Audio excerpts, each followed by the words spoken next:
안녕하세요. 저는 58살에 참으로 안타까운 경험을 하게 된 남자입니다. 여기에 사연을 올리는 게 맞는지 모르겠지만 제가 겪은 일이 너무나도 충격적이었고 그로 인해 마음이 너무 답답해 여기에라도 풀어놓지 않으면 앞으로 살아가는데 너무나도 힘이 들 것 같습니다. 저는 아내와 따로 살고 있었어요. 이혼은 하지 않고 별거 중이었어요. 각자의 삶을 살기로 했었죠. 이걸 자유라고 해야 하는 건지 자식들 때문에 이혼은 하지 못했었어요. 워낙 강하게 거부하는 바람에 자식들에게 아픔을 줄까봐 합의하에 조론을 하게 되었네요. 요즘 그렇게 사는 사람들도 꽤 있다고는 들었습니다. 각자 살게 된 이후 단 한 번도 연락한 적 없었어요. 각자 살면서 불만이 있는 부면들이 있는 건 당연하지만 제 아내는 병이 좀 있습니다. 조론하게 된 결정적인 이유이기도 했어요. 병이 있는데 왜 각자 사냐고요? 절대 고칠 수 없는 버릇이거든요. 술만 먹으면 사람이 돌변해서 집안 전체를 아수라장으로 만듭니다. 이것 때문에 이사도 수십 번 다녔어요. 자식들만 아니면 바로 이혼했죠. 저와 아내는 젊을 때 결혼해서 없이 시작했기 때문에 서로에 대해 의지하는 것들이 많았죠. 잘 살아보겠다고 각자 열심히 일했는데 술만 먹으면 사람이 돌변해서는 주변 사람들에게 시비를 붙이거나 물건을 부수거나 어쩔 때는 팔을 깨물 때도 있고 돌을 던질 때도 있었습니다. 이런 사람 본 적 있으신가요? 할 말이 없어요. 전혀 기억을 못 하거든요. 그렇다고 제가 술을 안 먹이려고 노력 안 한 것도 아니에요. 심리치료, 정신과 치료, 약물 치료, 별의별 치료는 다 했습니다. 술만 끊을 수 있다면 정말 괜찮은 여자인데 어떻게 해서든지 입에 털어넣으려는 게 문제죠. 제일 큰 사건은 결혼식에서 일어났었죠. 제 동생이 결혼할 때 식사가 뷔페였거든요. 대부분 테이블에 맥주와 소주, 그리고 음료수 있잖아요. 정신없이 움직이는 동안 제 눈치 보며 한두 잔씩 먹더니 어느새 테이블에는 소주랑 맥주가 몇 병이 비어져 있었고 옆에 있던 동생 지인분들과 술판을 벌이다가 시비가 붙었고 동생 결혼식장은 아수라장이 되었습니다. 그때 아내랑 정말 이혼하려고 결심했을 때였죠. 하지만 자식들이 뭐길래 제발 이혼만큼은 하지 말아달라고 애원하면서 저희가 찢어져서 사는 걸 싫어했어요. 그렇게 수단과 방법을 가리지 않고 아내의 술주정을 막으려 했지만 막지 못했습니다. 여러분들이 생각하시는 방법들은 다 시도해봤다고 생각하시면 돼요. 그렇게 세월이 흐르면서 아내에게 몸에 문제가 생기기 시작했죠. 술을 하도 마셔댔으니 몸이 성하겠어요? 당연히 망가지죠. 그래도 절대 끊지 못할 정도로 심각해지면서 병원에 입원까지 했었습니다. 그때 처음으로 한 달 술을 먹지 않았었네요. 엄청난 불안 증세와 수전증은 당연한 결과였고 저에게 신경질적으로 변했으며 입에 담지 못할 말들까지 서슴없이 뱉었습니다. 그래도 시간이 지나면 지날수록 몸에 술독이 빠져서 그런지 얼굴빛도 좋아졌고 몸 상태도 점점 회복이 되는 것 같았어요. 이제 술 생각 안 나는 거야? 몸은 좀 어떤 것 같아? 당신 이렇게 술 입에 달고 살면 한 방에 훅 갈 수도 있어. 그러니까 이번 일을 계기로 제발 술 좀 끊어라. 당신 술 마시는 거 내가 꼴 보기 싫어서 이혼하려고 해도 자식들이 하도 말려대니 내가 제명에 못 살 것 같아. 이러다 화병 나서 쓰러지면 그때 가서 후회할 거야? 몸에 좋지 않은 거 알면서 그래? 나도 알아. 이렇게 몸이 안 좋아지는 거 알면서도 계속 생각나는 걸 어떡하라고. 나는 먹고 싶어서 먹는 줄 알아? 없으면 허전하고 불안하고 스트레스 받을 정도로 괴롭다고. 하지만 술 한 잔 딱 들어가면 모든 게 편해지는 걸 어떡해. 그래도 이번 일을 계기로 정말 술 끊어볼 테니까 너무 걱정하지 마. 나도 이제 입에서 술 냄새 나는 거 지겹다. 제발 그렇게 했으면 좋겠어. 나도 이제 지칠 대로 지쳤다고. 남들처럼 평범하게 한번 살아보자. 그리고 자식들이 내 인생 대신 살아주는 거 아니기 때문에 앞으로 내가 하고 싶은 대로 결정할 거야. 당신 술 한 잔이라도 입에 대는 날 그때는 이혼할 줄 알아. 아내에게 통보식으로 말했어요. 자기도 잘 알고 있다며 정말 굳은 결심을 보여주는 것 같았죠. 그렇게 일상생활을 어느 정도 할 수 있을 정도로 몸 상태가 좋아졌고 퇴원까지 하게 되었어요. 그리고 집에 들어와서 한동안 정말 즐겁게 지냈죠. 아내가 술을 안 마시니 세상 좋았습니다. 일단 집에는 술이 한 방울도 없기 때문에 취할 일은 없었어요. 정상적인 생활하면서 하고 싶은 일도 하고 여행도 다니면서 좋은 추억 많이 만들 생각하니 기분이 들뜨게 되었습니다. 그때 아내가 제일 오랫동안 술을 입에 대지 않았을 때였어요. 그런데 사람 일이라는 거 아무도 모르잖아요. 전혀 알지 못했는데 저에게 딱 걸리는 계기가 있었죠. 전날에 뭘 잘못 먹었는지 배가 너무 아팠어요. 결국 참다 못해 화장실에 들어갔었죠. 그런데 아내가 뭔가를 홀짝 마시더니 급하게 병을 냉장고 윗칸에 넣더라고요. 바카스 병인 것 같았습니다. 일단 볼일을 보고 나왔는데 아내는 방에 들어가 누워서 잠이 들었고 저는 그 모습을 보고 냉장고 문을 열어 바카스 뚜껑을 열어봤어요. 그런데 그 안에 들어있던 내용물은 바카스가 아닌 소주였습니다. 언제부터인지 한 모금씩 홀짝홀짝 먹고 있었어요. 제가 자는 사이 한 모금씩 했었기 때문에 전혀 알지 못했습니다. 일단 어느 정도의 상태까지 온 건지 알아봐야 할 것 같아 모른 척하고 지나갔어요.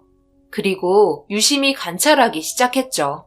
제가 출근한 이후로는 볼 수가 없으니까 그렇다 쳐요.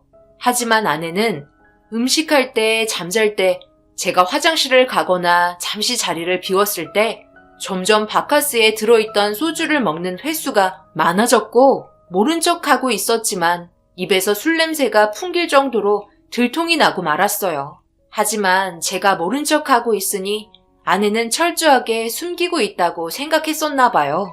결국 엄청난 현장을 들키게 되었고 아내는 너무 놀란 나머지 털썩 주저앉으며 비명을 질렀습니다. 당신 안 자고 있었어? 갑자기 이렇게 튀어나오면 내가 놀랐잖아. 여기 물건 정리하고 있었어. 별거 없으니까 어서 들어가 누워. 뭐가 별게 없다는 거야? 지금 내 두 눈으로 다 보고 말았는데 당신 꼭 이렇게까지 해야 됐어? 내가 그동안 모른 척하고 있었는데 하루에도 몇 번씩 한 모금 마시더라. 그런데 이제는 대놓고 바카스 병에다가 소주를 채워넣고 있어? 아예 그냥 대놓고 벌컥벌컥 마시지. 나랑 약속한 건 아무것도 아니구나. 더 이상 우리 사이는 좋아질 수 없을 것 같아. 당신 이런 모습 보면서 살고 싶지 않으니까 우리 이혼하도록 해. 나도 참을 만큼 참았고 부부의 신뢰를 전부 깨버린 건 당신이니까 그에 따른 책임도 당신이 져야 할 거야. 술 먹고 세상 떠나도 나는 눈물 한 방울도 안 나올 것 같다. 아내는 미안하다며 애원했어요. 고치려고 노력해봤는데 계속 머릿속에서 맴돌아 참을 수 없었다며 자기도 힘들다는 변명을 뱉었습니다. 버릇이라고 생각했어요. 병원에서는 그래도 잘 참았거든요. 아내의 팔을 뿌리치고 차라리 다시 병원으로 돌아갔으면 좋겠다고 말했습니다. 그렇게 아내와 이혼을 하려고 서류까지 준비했어요. 그런데 아내도 저와 이혼만큼은 하고 싶지 않다며 애들도 있으니까 차라리 별거를 하자고 어이없는 말을 늘어놓기 시작했고 저는 깔끔하게 이혼하려고 밀어붙였지만 결국 이혼을 하지 못했습니다. 그렇게 저와 아내는 서류상에서만 부부였지 완전 남이나 다름없었어요. 각자 살면서 제일 좋았던 점은 아내의 술 취한 모습을 안 봐서 좋았습니다. 그리고 혼자만의 시간까지 주어지다 보니 개인 생활이 너무 좋았어요. 제가 좋아하는 산에도 자주 올라가고 취미 활동을 할 수 있는 여유가 생겼죠. 이렇게라도 사는 게 감사했습니다. 아내에게는 일절 전화가 오지 않아서 너무 편했어요. 술 먹고 전화해서 난리칠 줄 알았는데 그렇게 하지 않으니 스트레스 받을 일이 전혀 없었습니다. 그렇게 32년 만에 아내와 졸혼 후 제2의 인생을 살아가기 시작했어요. 자식들도 일찍 결혼했고 더 이상 신경 쓸 일이 전혀 없었습니다. 아내의 생활비는 자식들이 지원해 주는 것 같았어요. 그렇게 각자의 인생을 살게 되었고 제가 좋아하는 산악여행을 주말마다 다녔습니다. 보통 산에 한번 올라가면 정상에서 텐트 치고 하루 보낸 다음에 다음날 이어서 산행 좀 더 한 다음에 하산하거든요. 그런데 그날 저녁 날씨 예보에 비가 온다는 말이 없었는데 눈을 붙이고 누우려고 하는 순간 엄청나게 많은 비가 쏟아졌고 소나기인 것 같아 버텨보려 했지만 생각보다 너무 많이 내려서 밖에 그늘막이라도 설치해서 텐트에 직접적인 비를 맞지 않게 조치를 취하려고 텐트에 지퍼를 내렸는데 그 순간 전혀 예상하지 못했던 상황이 벌어졌고 비를 쫄딱 맞은 사람과 마주치게 되었어요. 너무 놀라 비명을 질렀고 늦은 밤 산속에서 저처럼 산행을 즐기는 사람이 또 있다는 게 놀라웠어요. 그것도 남자가 아닌 여자가 헤드랜턴을 쓰고 저를 바라보며 밝게 웃는 모습에 너무 놀랐습니다. 일단 비를 피해야 할 것 같아 텐트에 들어오게 해줬어요. 이 늦은 밤에 여자 혼자 험한 산을 다니다가 다치면 어쩌려고 생각 없이 행동하시는 거예요. 복장 보니까 야간 산행하시는 것 같지는 않은데요. 살다 이런 경험은 또 처음이라 지금 엄청 당황스럽네요. 일단 수건 받으세요. 감사합니다. 제가 제대로 된 준비를 하지 못했네요. 생각지도 못한 비가 내려서 대처할 수가 없었어요. 옷이 전부 젖어버렸네요. 야간 산행하려고 올라온 건 아니고요. 정상만 찍고 내려가려고 했는데 생각보다 늦게 출발했거든요. 이렇게 해가 빨리 떨어지게 될 거라곤 생각하지 못했어요. 허술한 부분이 많죠? 등산한 지 얼마 되지 않아서 이런 일도 생기네요. 아무튼 자리 내어주셔서 정말 감사합니다. 어떻게 내려가야 할지 너무 걱정했거든요. 좀처럼 비도 줄어들 것 같지 않고요. 갑작스러운 상황에 서로가 어색하고 당황했지만 그래도 침착하게 그녀에게 따뜻한 커피 한 잔 내어주었어요. 온몸이 젖어서 점점 체온이 떨어지는 게 아무래도 건강에 문제가 있을지도 모른다는 생각에 제가 여유분으로 가지고 있던 여벌의 등산복을 빌려줬어요. 괜찮다며 손을 흔들었지만 이미 얼굴 안색이 좋지 않았습니다. 입술도 파랗게 변해서 저체온증에 걸리기 딱 좋았어요. 저는 밖에서 우산을 쓰고 기다렸고 다 갈아입었는지 저를 불렀습니다. 비는 좀처럼 그치지 않을 것 같아 방수 그늘막을 설치했고 텐트 안으로 빗물이 들어오지 않게 최대한 신경 썼어요. 그녀는 옷을 갈아입었는데도 몸을 덜덜 떨고 있길래 침낭까지 내어주었습니다. 이런 난처한 경우는 처음이라 1인용 텐트에서 생각지도 못한 난감한 일에 그날 눈을 뜨고 밤을 지새웠어요. 그렇게 비가 그치고 동이 틀 때 더 이상의 산행은 안 될 것 같아 그녀와 함께 산을 내려갔습니다. 그렇게 하산한 뒤에 등산복을 돌려받아야 하기 때문에 연락처를 주고받았고 서로 웃으면서 헤어졌어요. 집으로 돌아오면서 그날의 기억을 되새기게 되었고 제가 만약 그 자리에 없었다면 그녀는 저체온증으로 이 세상 사람이 아닐 수도 있었겠다는 아찔한 생각이 스쳐 지나갔네요. 생각보다 젊어 보이는 여자가 두려움 없이 어두운 산을 올랐다는 게 정말 대단하다고 생각이 들면서도 미련해 보이기도 했어요. 텐트 안에서 이런저런 얘기를 했었지만 워낙 정신없어서 무슨 대화를 했는지도 모르겠더라고요. 낯선 남자와 단둘이 텐트 안에 있다는 자체가 정말 쉽지 않은 결정이었을 텐데 밝은 모습으로 불편해하지 않았던 모습이 정말 인상 깊었습니다. 그렇게 첫 번째 만남이 끝이 나고 어느 정도의 시간이 흐른 뒤 그녀에게 처음으로 전화가 왔어요. 주말에 얼굴 볼 수 있으면 등산복도 돌려줄 겸 해서 식사나 같이 하자는 말이었습니다. 일주일 만에 연락 온 그녀의 전화를 받고 주말에 약속된 장소로 나가게 되었네요. 두 번째 만남이 어색하진 않았습니다. 그 난리를 쳤는데 어색할 이유가 전혀 없었죠. 얼굴 보자마자 반갑게 인사를 건넸고 쇼핑백을 건네줬어요. 그 안에는 제가 빌려준 등산복이 들어 있었습니다. 그리고 예약된 식당으로 저를 데려갔고 꽤나 분위기 있는 레스토랑에 들어갔어요. 여기 제가 자주 오는 곳이에요. 음식 맛도 괜찮아서 일주일에 한 번 정도는 오는 것 같아요. 살면서 맛있는 음식 먹는 게 저는 제일 행복한 것 같아요. 오늘은 저한테 하루 빌려주셔야 돼요. 빚지고는 못 사는 성격이라 신세진 거 갚아야 되거든요.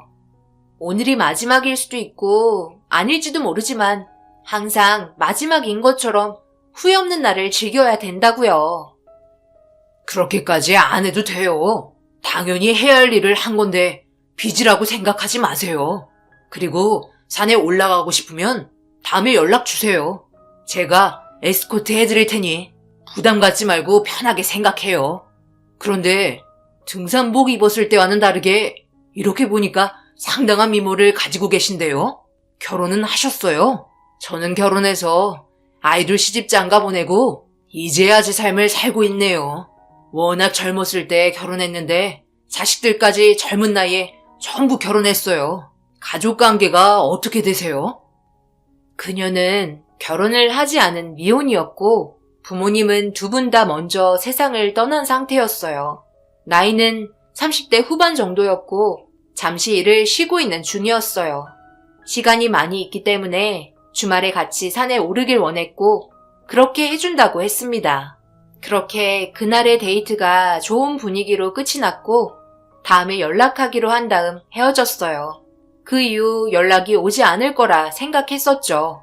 저는 전부 예의상 하는 얘기인 줄 알았는데 그 다음 주 주말이 되기 하루 전날 전화가 오게 되었고 같이 산악여행을 가고 싶다는 말을 꺼냈습니다. 솔직히 이때 경계했어요. 이런 식으로 다가온 여자는 없었거든요. 뭔가 이상하다고 생각은 했었죠. 그런데 모든 정황을 봤을 때 그녀는 정말 순수하게 저와 산에 오르고 싶어 했고 별다른 특이점은 발견하지 못했습니다. 무시하고 거절하는 것보다 좋은 인연 만들어 보는 것도 나쁘지 않을 것 같아 딸처럼 생각하며 살갑게 대해줬어요. 그렇다고 제가 먼저 연락하진 않았어요. 그녀에게 부담을 주고 싶지 않았거든요. 연락 올 때만 움직였고 그렇지 않을 때는 제 할 일 했습니다. 그렇게 저희가 알고 지낸 지 몇 달이 흘렀고 그녀에게는 연락이 점점 뜸해졌어요. 그런데 퇴근하고 들어온 순간 전화가 울려 핸드폰을 보니 그녀의 전화였고 배고프다며 같이 저녁을 먹고 싶어 했습니다. 그렇게 오래간만에 약속 장소로 나가기 위해 외출복으로 갈아입고 현관을 나섰는데 제 앞에 아내가 연락 한 통 없이 왔더라고요. 뭐야? 어디가? 어떻게 살고 있나 궁금해서 와봤지. 뭐 하는데 그렇게 꾸미고 급하게 나가는 거야? 약속 있었어? 연락도 없이 이렇게 불쑥 찾아오면 어쩌자는 거야? 약속 있어서 나가봐야 돼. 당신이랑은 만나고 싶지 않다고 말하지 않았나? 나 좀 자유롭게 살게 놔주면 안 돼? 우리 이혼한 거나 다름없잖아. 왜?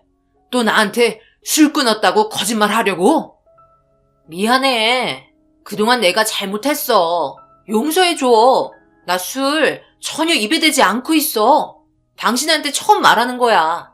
몸이 아프니까 제일 먼저 생각나는 사람이 당신이더라고. 이번 한 번만 용서해주면 안 될까? 부탁이야. 오늘 나랑 같이 있어주면 안 돼? 당신 정말 이기적이구나. 필요할 때는 찾아오고 자기 하고 싶은 대로 결정하는 거. 이런 거 보면 정말 정 떨어진다고. 아내의 얼굴을 보는 것조차 저는 괴로웠습니다. 밥만 먹으면 하는 거짓말이 싫었고 그런 아내에게 정이라곤 남아있지 않았기 때문에 뒤도 안 돌아보고 아내를 뿌리치며 약속 장소로 나갔어요. 아내는 그 자리에 멍하니 저를 바라보며 서 있었지만 그동안 연락 한 통 없다가 갑자기 나타난 게 너무 찝찝하고 싫었습니다. 그래도 약속 장소에 도착하니 저를 바라보며 웃어주면서 손을 흔드는 그녀의 얼굴을 보고 스트레스가 어느 정도 풀리게 되었어요. 그리고 어느 정도 친해지다 보니 저도 모르게 저희 집 가정사를 얘기하기 시작했고 그녀는 제가 하는 말을 진지하게 들어주었습니다. 그녀와 한자리에 있으면서 맛있는 음식을 먹으며 좋은 분위기에 나누는 대화에 기분이 좋았어요. 그렇게 시간 가는 줄 모르고 오래간만에 함께 보낸 그날의 그녀의 눈빛이 평소와 달리 우울해 보였어요. 아무래도 말하지 못한 고민거리가 있어 보여 조심스럽게 물어봤고 그녀는 충격적이게도 그동안 병원을 좀 왔다 갔다 했었다며 몸 상태가 별로 좋지 않다는 걸 알려줬어요. 몸이 안 좋다고? 언제부터였는데? 많이 안 좋은 거야? 그럼 집에서 좀 쉬지. 왜 나와서 밥 먹자고 그런 거야?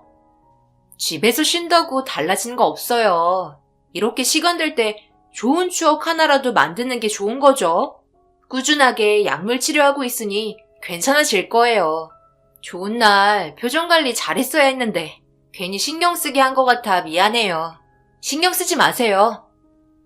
그러고 보니 안색도 안 좋아 보이는데 이만 들어가 보는 게 좋을 것 같아. 집까지 바래다 줄 테니까 오늘은 이만 들어가자. 아무래도 그녀의 몸 상태가 좋아 보이지 않아 그녀의 집으로 바래다 주었어요. 얼굴빛도 상당히 피곤해 보였습니다. 처음 만났을 때와 다르게 많이 달라진 모습에 마음이 아팠고 별일 아니길 바라며 현관문을 열고 들어가는 모습을 보면서 웃으면서 푹 쉬고 나중에 연락하자며 몸을 돌렸는데 그녀는 조금 더 대화하길 원했고 그 순간 망설였지만 그녀의 몸 상태가 걱정이 되기도 했고 저 또한 싫지 않았기 때문에 들어가게 되었어요. 혼자 살기에 적당한 집이었고 혼자 사는 여자의 집은 처음 구경해 보았네요. 이리저리 두리번거리며 소파에 앉았어요. 그리고 테이블에 올려져 있던 약봉투가 눈에 띄었습니다. 상당히 많은 약들이 들어있었어요. 정확한 병명을 얘기해주지 않아 어떤 상태인지 궁금했지만 더 이상 물어보는 건 실례인 것 같아 넘겼습니다. 그리고 저에게 커피 한 잔을 건네주었고 소파에 단둘이 앉아 처음으로 어색한 분위기가 만들어지고 말았어요. 무슨 말을 해야 할지 몰랐고 시선을 어디에 둬야 할지도 몰랐습니다. 나이 먹을 만큼 먹어놓고 이게 뭐 하는 건가 싶더라고요. 그래서 커피 한 잔만 먹고 푹 쉴 수 있게 서둘러 돌아가야겠다 생각하며 무슨 말이라도 해야 할 것 같아 횡설수설하기 시작했습니다. 그런데 그녀가 진지한 표정으로 혼자 있는 게 싫다며 그날 하루만 같이 있어주길 바랬어요. 그 말이 저를 당황스럽게 만들었고 남의 집에 있는 건 불편해서 싫다고 말하고 자리에서 일어났습니다. 그러자 그녀는 집에 혼자 있으면서 조용한 공기의 분위기가 싫다며 그냥 하루만 있어달라며 계속 부탁했어요. 간절한 눈빛을 서로 교환하게 되면서 결국 어쩔 수 없이 부탁을 들어주고 말았어요. 얼굴 표정이 뭔가 두려운 듯한 모습이 비쳐 심리적으로 상당히 불안해 보였습니다. 그렇게 저희는 텐트에서 있었을 때처럼 두 번째 밤을 같이 보내게 되었네요. 그런데 저는 소파에 누워 있었고 그녀는 방에 들어가 자고 있는데 뭔가 이상한 걸 발견했어요. 좀 전에는 너무 정신없어 알지 못했는데 집안에 남자 물건이 상당히 많더라고요. 현관에 가지런히 놓여있던 남자 구두와 빨래 건조대에 널려있는 남자 속옷이며 상당히 많은 남자의 물건에 같이 지내고 있는 사람이 있는 것 같았어요. 그런데 자고 있는 줄 알았던 그녀가 걸어 나왔고 소파에 누워서 자는 거 괜찮냐며 물어보는 말에 걱정 안 해도 된다고 얘기하면서 집안 곳곳에 있는 남자의 물건에 대해서 물어봤어요. 그러자 저를 보며 웃더니 전부 다 심적 안정을 취하기 위해 갖다 놓은 거라고 주인 없는 물건이라는 설명을 해주었습니다.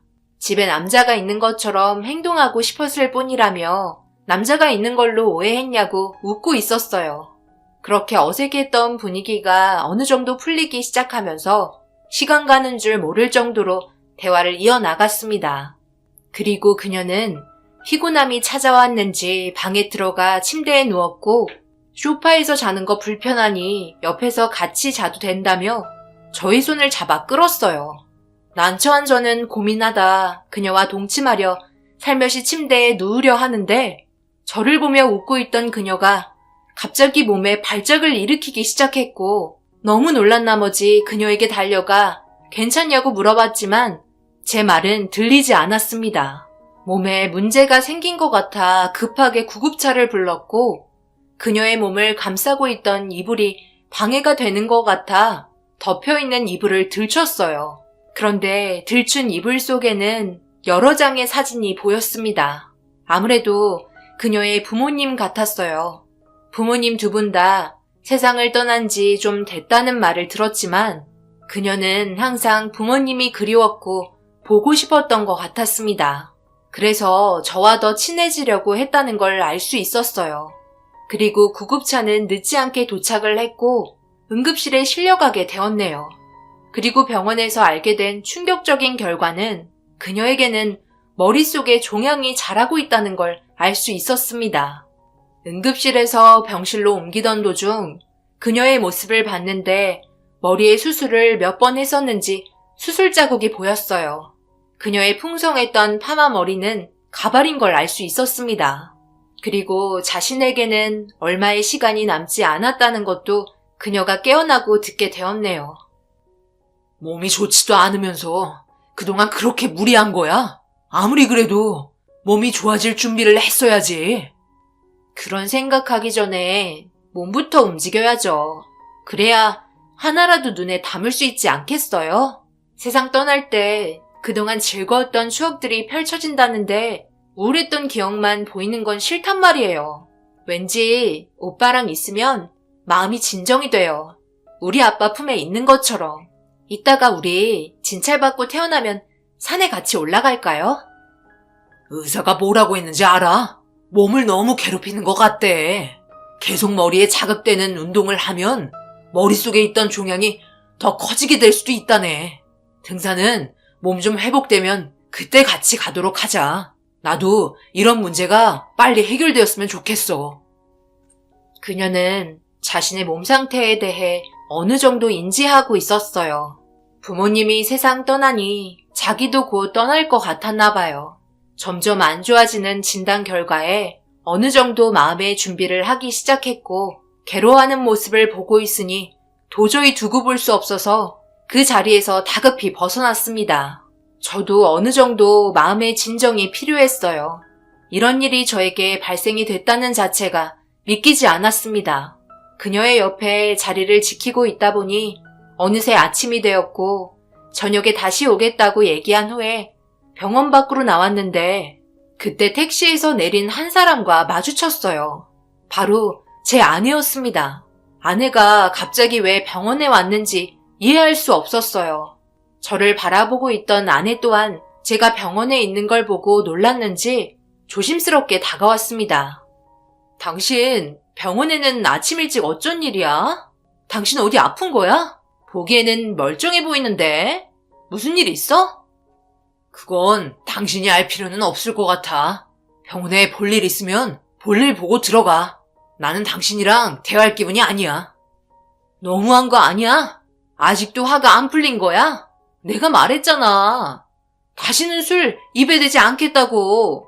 그때 당신이랑 헤어지고 술 입에 댄 적 단 한 번도 없었다니까. 내가 미안하다고 했잖아. 한 번만 기회를 주면 안 돼? 우리 예전처럼 다시 잘 지내보자. 예전처럼? 우리가 예전에는 잘 지낸 적이 있었나? 당신 결혼하고 나서 나랑 즐거웠던 기억이 얼마나 있었던 것 같은데 내 기억에 당신과 행복하고 즐거웠던 적은 너무 오래전 일이라 떠오르지도 않아.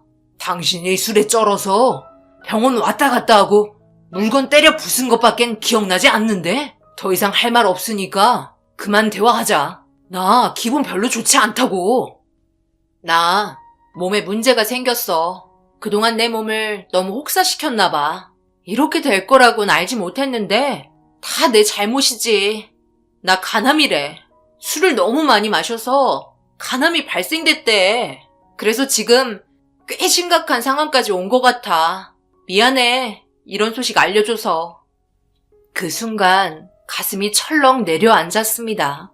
아내는 또 갑작스럽게 간암이라는 말에 너무 충격이었어요. 어쩔 수 없이 아내를 데리고 다시 병원으로 들어갔습니다. 그렇게 아내의 몸 상태에 대해서 전부 듣게 되었고, 간 이식을 받지 않으면 앞으로 살아갈 수 있는 시간은 얼마 남지 않았다는 걸 알 수 있었어요. 아내는 눈물을 흘리며 자신의 잘못을 받아들이며 슬퍼하고 있었습니다. 병원에서 아내의 몸 상태를 확인했고 입원 일정을 물어보았지만 딱히 손쓸 수 있는 상황이 아니라며 약만 처방해 주었네요. 그리고 계산한 뒤에 아내를 부축해서 병원에 나가려고 하는데 뒤에서 저를 부르는 목소리가 들렸어요. 고개를 돌려보자 그녀가 저를 바라보고 있었어요. 아내는 저와 그녀를 번갈아가며 쳐다봤고 뭔가 심상치 않은 기운을 느꼈는지 다짜고짜 화를 내기 시작했습니다. 제가 천천히 설명하겠다고 말했지만 아내의 몸 상태가 좋지 않은 상태에서 받은 스트레스가 폭발하고 말았고 저를 보며 눈물을 흘리기 시작했어요. 그 사이에 다른 여자가 생겼냐며 제 멱살을 잡고 화를 냈습니다. 저기 그런 거 아니에요. 저희는 그런 사이가 아니라 아빠와 딸 같은 사이라고요. 제가 이런 말 하는 게 이상하게 들리실지 모르겠지만 저도 몸이 정상은 아니에요. 제 머릿속에 종양이 자라고 있거든요. 상상하시는 그런 거 절대 아니니까 안심하세요. 내가 그 말을 어떻게 믿으라는 거야? 그리고 종양? 나는 지금 간암이라고. 우리 남편이랑 어디까지 간 거야? 그런 거 아니라고 했잖아. 왜 당신 입장에서만 생각하는데? 일단 얘기를 들어보고 판단해도 되는 거 아니야? 아내는 제가 화를 내기 시작하자 당황했는지 어떤 사이인지 침착하게 물어보았어요. 그렇게 저희 셋이 앉아 그녀와 있었던 일에 대해 하나하나 설명해 나갔습니다. 결국 그녀도 머릿속에 있는 종양 때문에 갑자기 언제 어디에서 세상을 떠날지 모르는 안 좋은 상황을 가지고 있었어요. 아내도 그동안 자기의 잘못을 얘기하면서 과거의 행동에 대해 뉘우치고 있었습니다. 그녀는 저와 아내를 번갈아가며 계속 쳐다봤고 갑자기 돌발 질문을 던지면서 저희를 당황하게 만들었어요. 공여자 간조직 검사를 받아보자고 권하더라고요. 그렇게 하기 싫다고 말하니 자기가 어떻게 될지도 모르는데 도와줄 수 있는 일이 있으면 그렇게 하고 싶다고 제 아내의 손을 잡고 저를 바라보며 부탁했어요. 절대 안 된다며 다른 기증자 찾아보면 되니까 검사 받지 말라고 화를 냈고 그런 모습을 계속 바라보고 있던 그녀는 제 말을 무시하며 공여자 간조직 검사를 받았습니다. 결과가 나오기까지 걸리는 시간은 일주일 정도였어요. 그 전에 무슨 일이 발생될지도 모른다며 자신이 세상 떠났을 때 법적으로 효력을 얻을 수 있는 유서를 작성하기 시작했습니다. 저는 아내와 그녀를 돌봐주며 하루하루 보냈어요. 아내와 그녀는 상당히 가까워졌고 그녀는 만약 적합 판정을 받게 된다면 2번 다시 술은 입에 대지 말라고 아내에게 매일 입이 닳도록 부탁했습니다. 아내도 꼭 그렇게 하겠다며 약속했어요. 그리고 검사 결과를 확인할 수 있었고 적합 판정이라는 놀라운 결과를 듣게 되었습니다. 그리고 그녀는 곧바로 제 아내에게 수술 전 검사를 빨리 받았으면 좋겠다고 재촉하기 시작했고 아내는 수술 전 검사 진행을 하게 되었어요. 하지만 의사는 이 수술을 반대하고 있었어요. 그녀의 몸 상태도 좋지 않았기 때문에 위험할 수도 있는 상황이었죠. 하지만 저희 말은 들으려 하지 않았고 모든 걸 빠르게 처리하고 싶어 했습니다. 그렇게 그녀의 간 65%를 이식한다며 수술을 진행하게 되었어요. 뜯어 말려도 자기가 살아있을 때 해주고 싶다며 기증받을 수 있는 것도 쉬운 문제가 아니라며 이것 또한 인연이라고 밝게 웃고 있었어요. 결국 그녀와 아내는 수술을 진행했고 길고 긴 수술 끝에 다행히 무사히 끝이 날 수 있었습니다. 저는 아내에게 희망이 없던 삶에 새 생명을 불어넣어준 그녀에게 감사하라며 2번 다시 술을 입에 대지 말아달라고 부탁했어요. 그녀와의 인연이 이렇게까지 이어지게 될 거라고 생각 못했어요.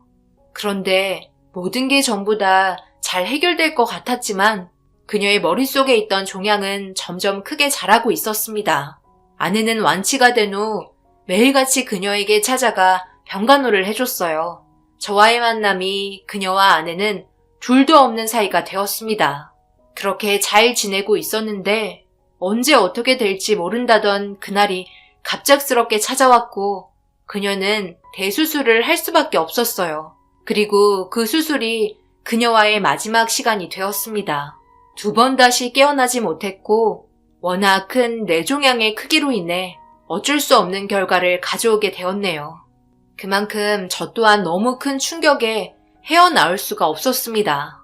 아내도 눈물을 흘리면서 오열하고 있었어요. 그동안의 정 때문이었을까요? 아주 짧지만 특별했던 그녀와의 인연이 아직까지 머릿속에서 떠나지 않습니다. 비가 억수로 쏟아지던 그날 밝게 웃으며 비를 피하기 위해 텐트 안으로 들어왔을 때 그녀의 얼굴을 잊을 수가 없습니다. 아내는 수술을 받고 난 이후 술은 쳐다보지도 않고 아예 차단하고 있어요. 그녀가 자신에게 준 소중한 걸 다치게 하고 싶지 않다며 하루하루 세상을 떠난 그녀에게 감사하며 살고 있어요. 특별하게 만났던 인연, 너무 짧게 끝난 것 같아 가슴 아프지만 그곳에선 마음 편히 푹 쉬었으면 좋겠어요. 그녀는 눈 감을 때 행복했을까요? 너무나 죄스럽고 미안하네요. 저희가 잘 살아가는 게 그녀에게 보답하는 거라 생각합니다. 앞으로 짧은 인생 후회하지 않게 열심히 살도록 하겠습니다. 제 사연 들어주신 분들, 사람 인연이라는 거 언제 어디에서 특별하게 찾아올지 모르는 것 같아요. 항상 좋은 관계를 유지하면서 지내시길 바랍니다. 언젠가 자기에게 몇 배로 돌아온다는 걸 제 사연을 통해 느끼셨으면 좋겠어요. 오늘 하루 행복하시기 바랍니다. 감사합니다.